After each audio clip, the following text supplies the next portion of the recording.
Уважаеми гледачи, добар ден. Добре дојавте во најновото издание на земјоделската емисија Бразди. Издание кое главно ќе биде посветено на кочанската котлина на оризопроизводството. Кочани деновиве целото поле е во пламен. Како и секоја пролетна сејдба, така и сега се палат нивите, веќе стана постојана навика, иако сите укажуваат дека многу се загадува, дека многу проблем се прави на почвата, се уништуваат микроорганизмите, се намалува плодноста, многу бројни се негативните страни на палењето, отколку што е позитивната страна, односно дека ќе се ора полесно и дека нема да мора сламата да се изнесува, сепак останува навиката и традицијата нивите да се запалат, па постоја да се ораат.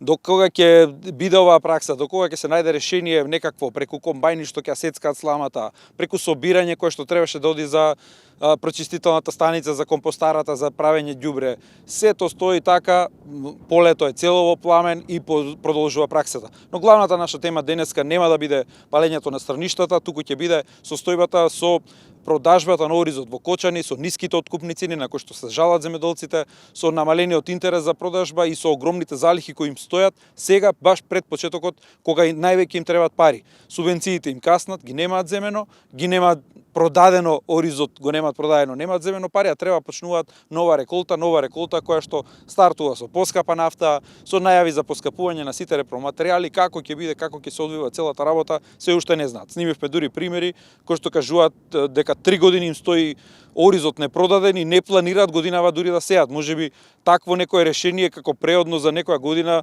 можеби се гледа и како излезно решение за да малку да се намали тој притисок од нови залихи.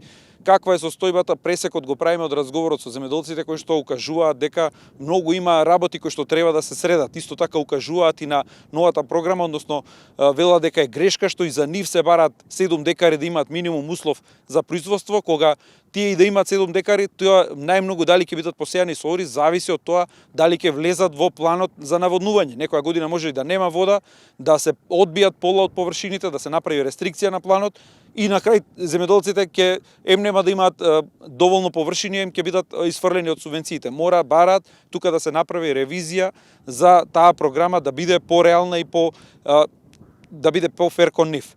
Редовната рубрика се стручните совети, фокусирани на тоа на како да извршите квалитетна заштита и целата наша програма ќе биде веднаш по првата рубрика, тоа се агровестите.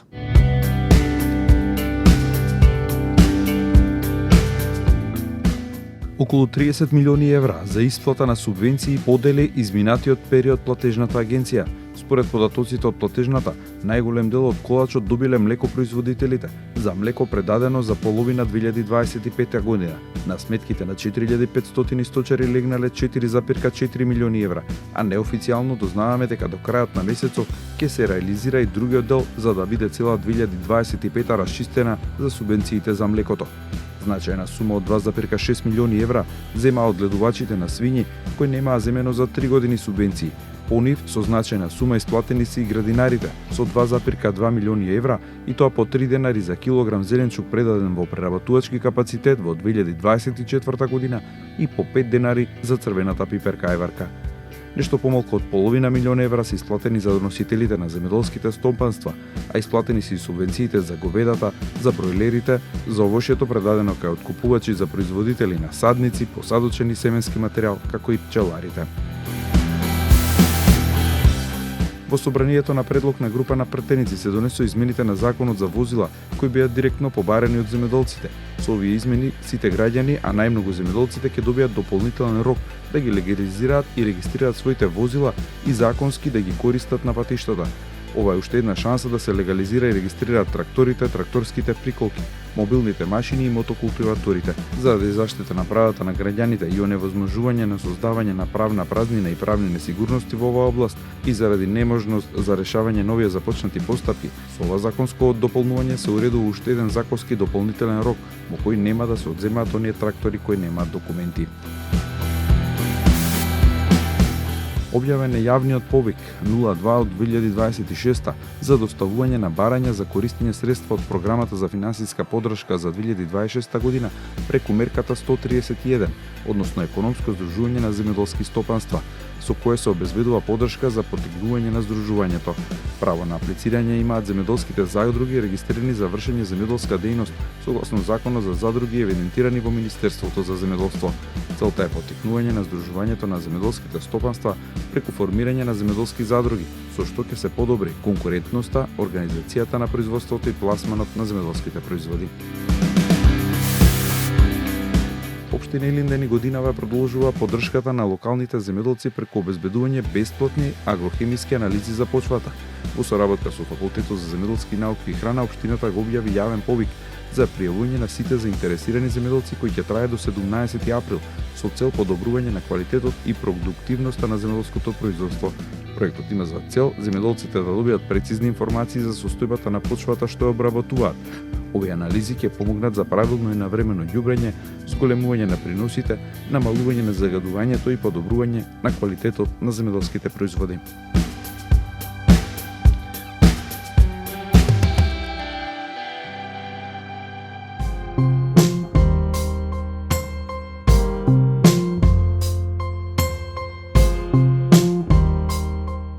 Главната тема за денешната емисија ние е состојбата со кочани, со состојбата со продажбата на оризот, со откупните цени.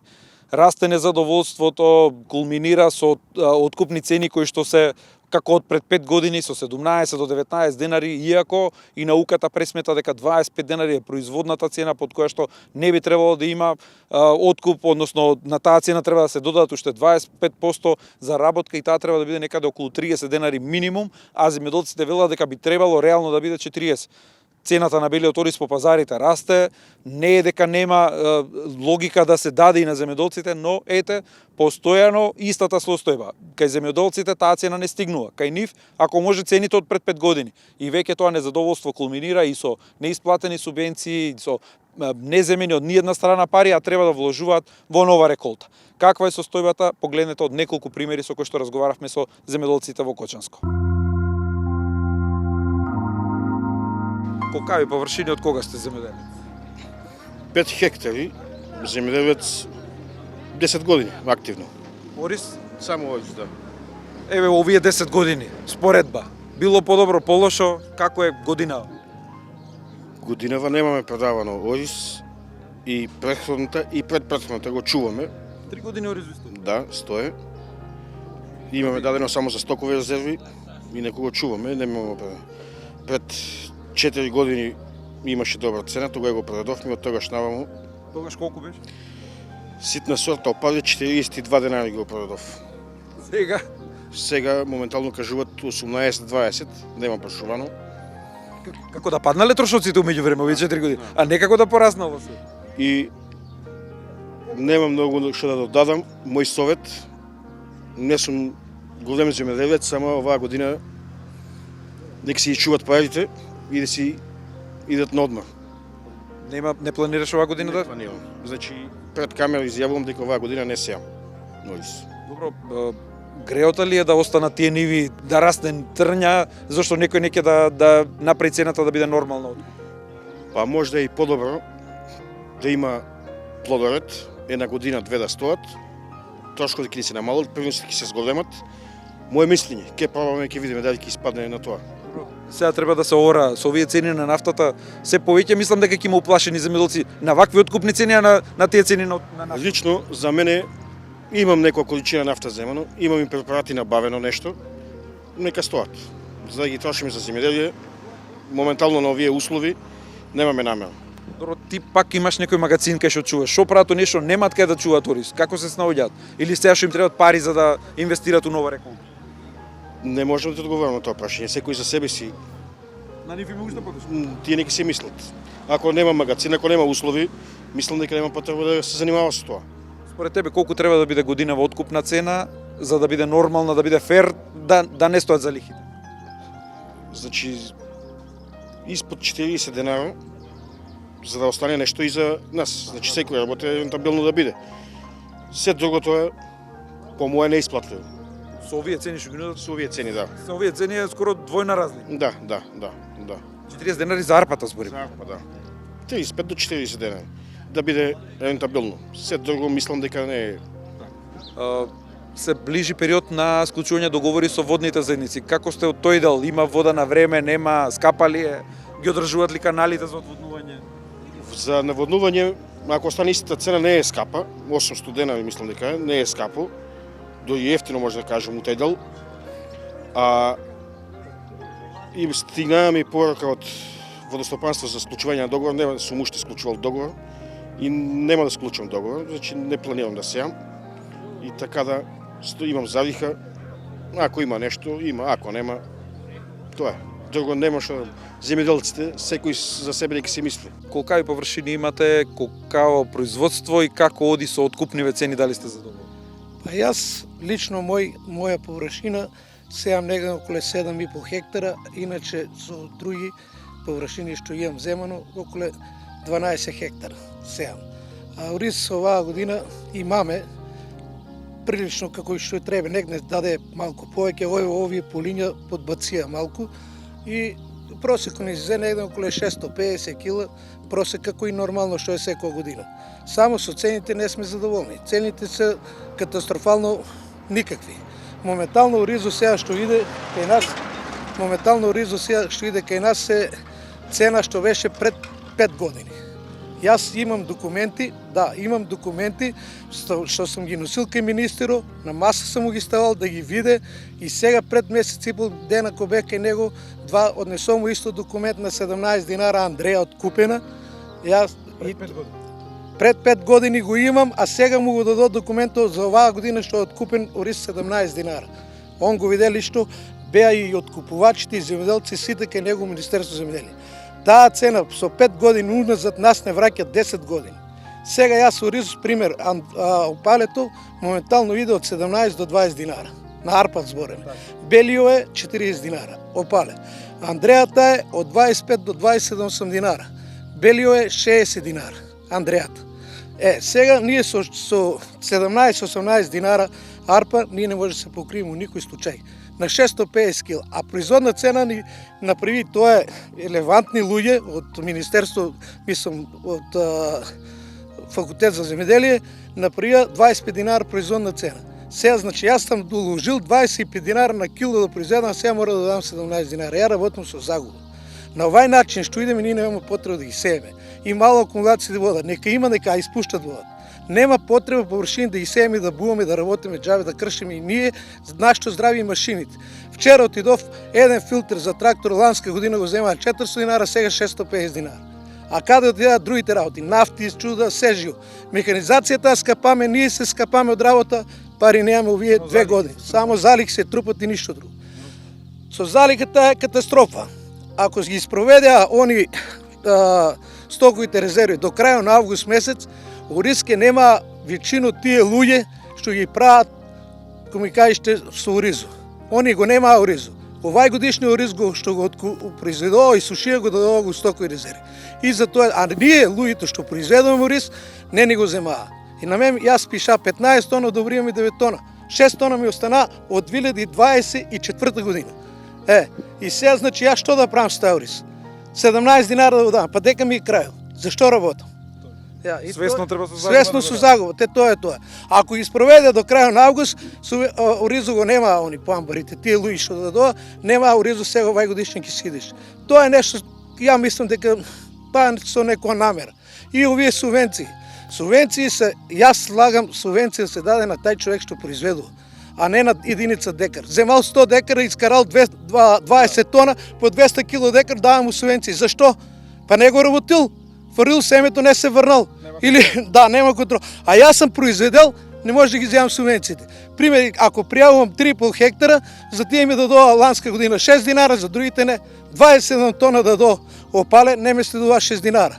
Потоа пада до 13 тона, па не ме следува 6 динара. Значи, ние сме утепани на нула. Субвенции треба да се даде на произведено кило, за да има елим да произведе повеќе, а не да дава на онај посеал 2 ора или на 10 декара ора си не скинала на ора, дава му субвенции. Како кај нас и оризо. Исто е тоа.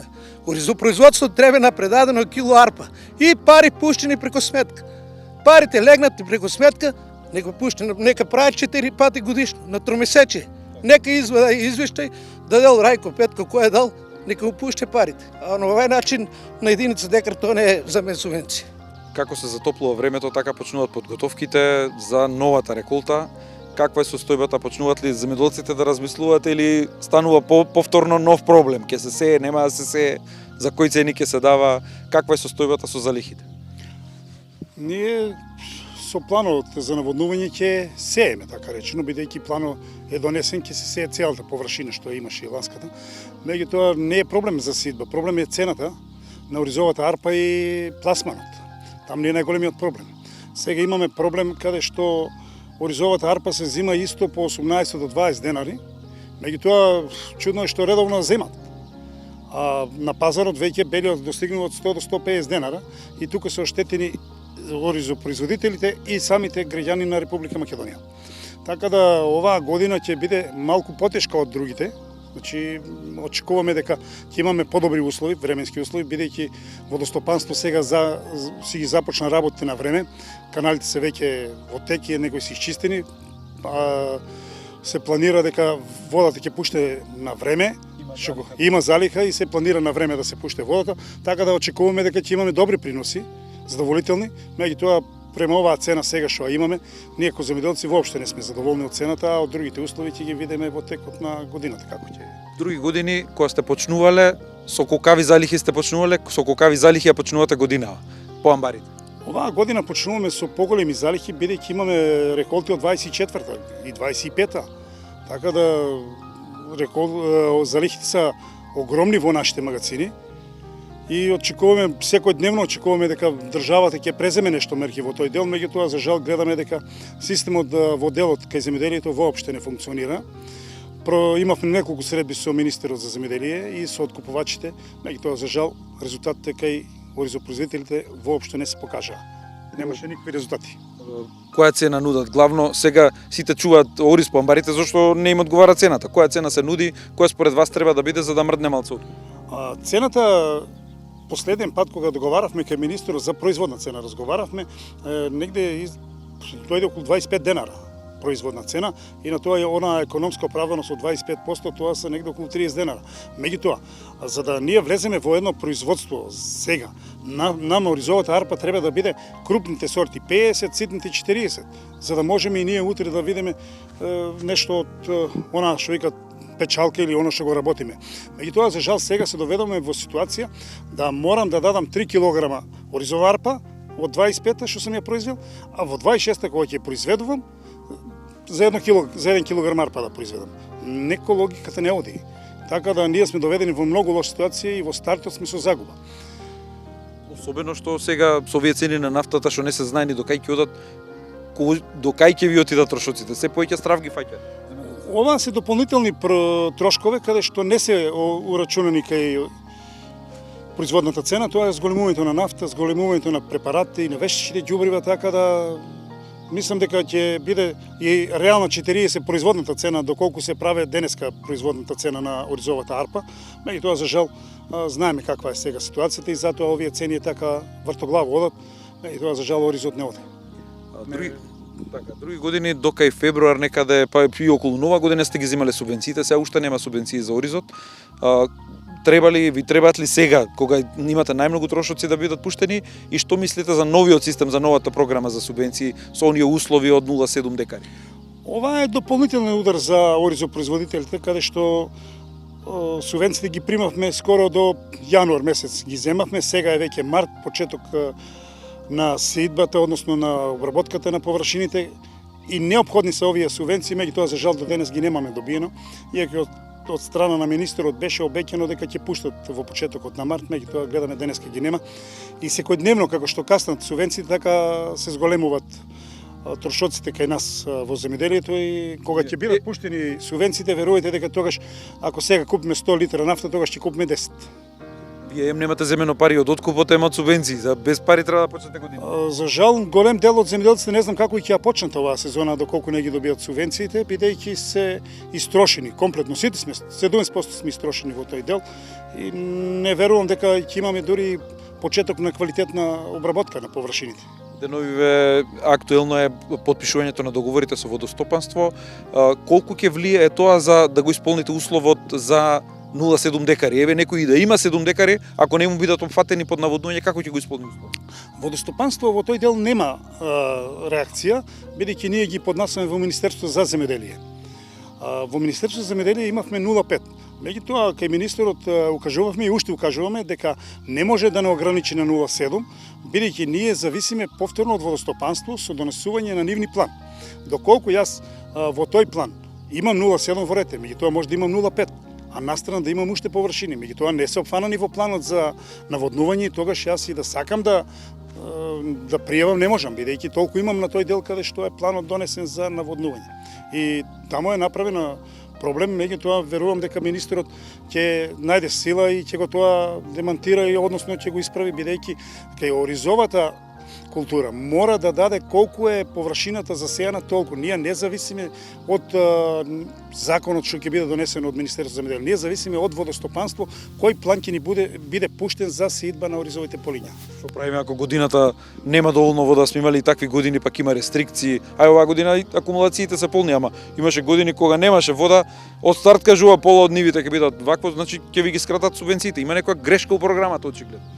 Па најверојатно тоа е земано канцелариски, така речено, на терен не е, од терен не е земано. Ние, за жал, од овој регион тука немаме ни еден член во подсекторските групи во Министерството за земјоделие. Можда и тоа хендикеп што не му е кажано на министерот за земјоделие, бидејќи кај житните култури, односно кај пченката, јачменот, да не ги броиме сите, може да направиме 0,7, бидејќи ќе површините се една до друга. Кажев овде се ограничени со план и не можеме да идеме на 0,7. Добро е да се одважи министерот да даде по декар, па макар и 0,1 да има посејано некој од земјоделците, бидејќи и тоа е земјоделец, а тогаш би било најкоректно да дава на килограм арпа произведена, односно предадена, за да сите бидат опфанани во тој дел да си земат субвенции. Во делот кај субвенциите значајна мерка е дека треба да ви е платена водарината за да ви следат субвенции. Каква е тука состојбата? Тука проблематична состојбата, последната информација од страна на директорот на водостопанство кажа дека уште 30% од оризопроизводителите немат платено воден надоместок и верувате дека таа бројка од 30% е точно оние прави земјоделци кои се загрозени и што нема од кај да го платат. Бидејќи субвенциите не се пуштени, а ги очекуваат тие субвенции за да може да си ги подмират водниот надоместок. За жал, кажавме, не се пуштени и не може да платат. Ние имаме друг предлог сега до Министерството за земјоделие и до водостопанство. Нека направат према фактурите кој од земјоделците колку доже, нека ги сопрат тие пари кај нив, со пребивање, останатото нека не го пуштат, бидејќи кога сега се сопираат, ако не платиш воден надоместок, се сопираат и другите субвенции по основ на млеко, на житарица, на било што, така да тука сме оштетени комплетно.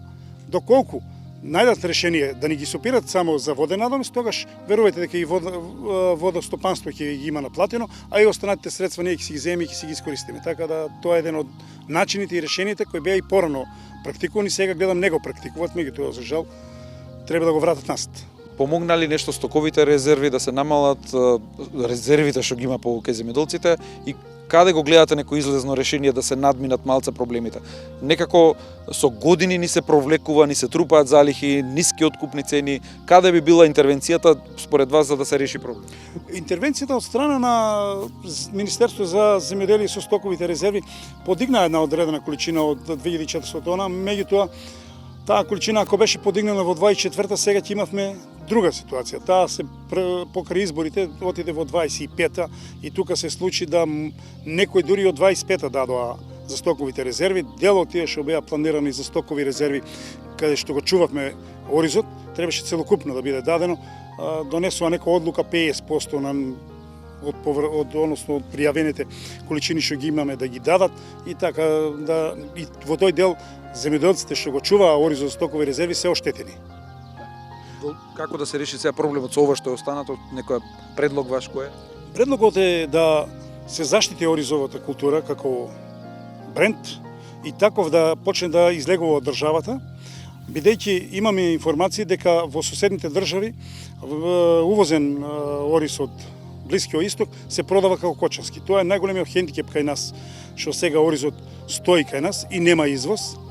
И да се направи закон за оризот, каде што оризовата култура ќе биде заштитена, меѓутоа белиот ориз кој се консумира да биде исто заштитен со закон, каде што кршот ќе...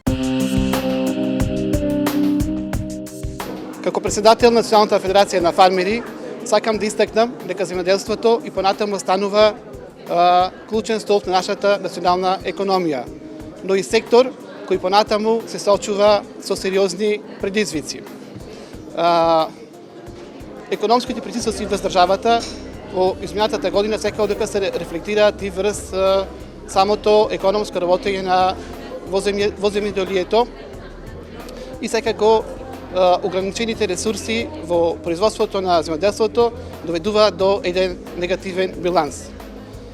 Земјоделството и понатаму се соочува со предизвици како што е предизвикот на ниските откупни цени, тренд кој е забележан последни 20 на години наназад, кој се рефлектира во самото работење на земјоделците и ги доведува во една незавидна положба во однос на социоекономскиот живот. Исто така, проблем со кој се соочува земјоделството континуирано наназад или предизвик се негативните влијанија на климатските промени. Исто така, проблемот и со работната сила во земјоделството и понатаму се провлекува со години наназад. Миграцијата во руралните средини која дојде до некоја висока бројка, во процент некаде изразено околу 50% од младите и жените веќе ги напуштаат селата, ги напуштаат руралните средини. Ние тука како Национална федерација на фармери предлагаме долги стратешки документи, долгорочни стратегии кои треба да придонесат за развој на земјоделството и руралните средини. Исто така предизвици кои понатаму се привлекуваат во самото производство и во обстанокот на руралните средини се лошата инфраструктура, недостапност на образование, недостапност на здравство, исто така инфраструктурата во нивите, пристапните патишта се во лоша состојба, па од тука викаме дека треба да се вложи во долгорочно како стратешки да се поддржат самите земјоделци, посебно малите земјоделци, младите земјоделци, со конкретни мерки, со едукација и секако со финансиска поддршка. Ние како Национална федерација на фармери континуирано покрај редовните оние што ни се како клучни работи застапување во бројот на земјоделците, работиме и учествуваме во креирањето на земјоделските политики, како што е ревидирањето на стратегијата за земјоделство и рурален развој, како што е стратегијата за констатација на земјоделското земјиште 2025-2035. Исто така учествуваме и во усогласувањето на законските рамки со ЕУ законите. Тука во сите овие наши процеси како Национална федерација многу ни е битна ни е поддршката и од нашите стратешки надворешни партнери, како што е тоа Шведска и Шведската агенција за развој Via Effect. Со ова наша работа имаме тука и конкретни резултати. Би ги спомнал некои, како например што е договорно производство на пченица со една интервенција како пилот проект. Тука исто би спомнал воведување на школските шеми, исто би спомнал и самиот процес на почеток кој е за формирање на новата форма на здружување, организација на производители. Секако тука би требало да се спомни како позитивен резултат од нашата работа школото за млади пчелари. Паралелно и понатаму ќе продолжиме со поддршката на нашите мали земјоделци, се со цел да се подобри нивниот социоекономски статус, нивниот живот во руралните средини и секако нивната придобивка од сета работа. Денеска сум на настан во организација на Националната федерација на фармери, годишното собрание кој што го одржува секоја година. Националната федерација е еден од социјекономските партнери на Министерството, со кој што заедно соработуваме долги години. Имаме успешна и плодна соработка во делот на дали е носена некоја законска регулатива или тековни активности во делот на Министерството. И мислам дека таквата соработка ќе продолжи во наредниот период, не само со оваа федерација, него и со сите останати земјоделски здруженија кои што ги имаме во нашите регистри и соработуваат со Министерството за земјоделство, шумарство и водоснабдување. Како гледате на најновите случувања поврзани со ѓубривата, цената на ѓубривата, дали се планира ако продолжи ваквиот тренд на раст, некаква интервенција, помош за да не се случи да штедат на ѓубриво па да имаме намалени приноси? Добро, јас го комуницирав во јавноста неколку пати во делот на она што значи активности на терен или полски активности во делот на земјоделското производство. Најголем дел од тие активности се завршени. Не дека нема сега во овој период, меѓутоа она што е важно во делот на цената на ѓубривата и на нафтените деривати, можам да кажам дека како министерство ги следиме состојбите секојдневно и да видиме во каков тек ќе се движат. Доколку има потреба, нормално како министерство ќе излеземе со конкретни мерки и предлози за санација на таквата состојба. Па вака што се однесува до зголемувањето на цените на светските пазари, сите знаеме дека со моменталното случување во светот, со оваа војна кој никој не ја посакува, се случија големи турбуленции на берзите на нафта, природниот газ секако и дека сите репроматеријали за ѓубривата доаѓаат баш од тој регион. И очекуваме големи изголемувања на цените во малопродажба и како наш предлог тука би дале дека Федерацијата, државата, односно Министерството за земјоделство, шумарство и стопанство треба да преземи навреме конкретни мерки, како што на пример активирање на некој кризен фонд или интервентен фонд за да излезе во пресед во набавката на тие репроматеријали, односно ѓубривата. Оризопроизводителите и дел од сточарите велат дека се уште не им биле исплатени субвенциите за 2025-та. Кога се очекува да им бидат исплатени? Видете, со носењето на програмата за директни плаќања за 2026 година, тоа беше негде на почетокот на втори месец, до практично вчерашниот ден кога имаше последна исплата за субвенциите од 25 година, се исплатени околу 30 милиони евра. Последната исплата се однесуваше за млекопроизводителите од 25 година, односно вториот квартал. Сакам да напоминам дека ваквиот тренд на исплаќање субвенциите ќе продолжи во наредниот период согласно динамиката која што ја правиме како министерство и нормално согласно планот на исплата по останатите категории. Не би можел да кажам кога точно ќе бидат, меѓутоа еве овие 30 милиони евра поделени се показател дека го следиме состојбата и нормално секоја култура како што доаѓа во делот на обработка, жетва и прибирање и дека ќе бидат исплатени субвенции. Ако ја следите ли состојбата со откупот на јагнето, се жалат дека се уште е ниска цената, се ближи веќе при крај откуп?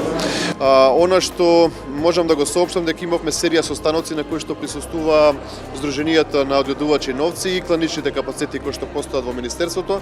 На последниот состанок кој што го имав во министерството, кланиците понудија цена од 260 денари за откупено јагне од лице место, значи не донесено до кланица.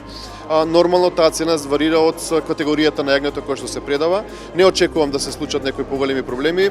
Ако оваа цена нормално во текот на откупот со достигнување на шпицот кога се очекува веќе, мислам дека наредната недела сигурно можеби да има и некако подкрепање на цените. Меѓутоа следиме состојбата како министерство, мислам дека ќе бидат сточарите задоволни оваа година. И тука некаде е крајот на денешната емисија. Ви благодариме за вниманието со кое не следевте. Ги следиме состојбите во македонскиот аграр, ќе информираме постојано и се гледаме само за 7 дена. До тогаш имате пријатно неделно попладне.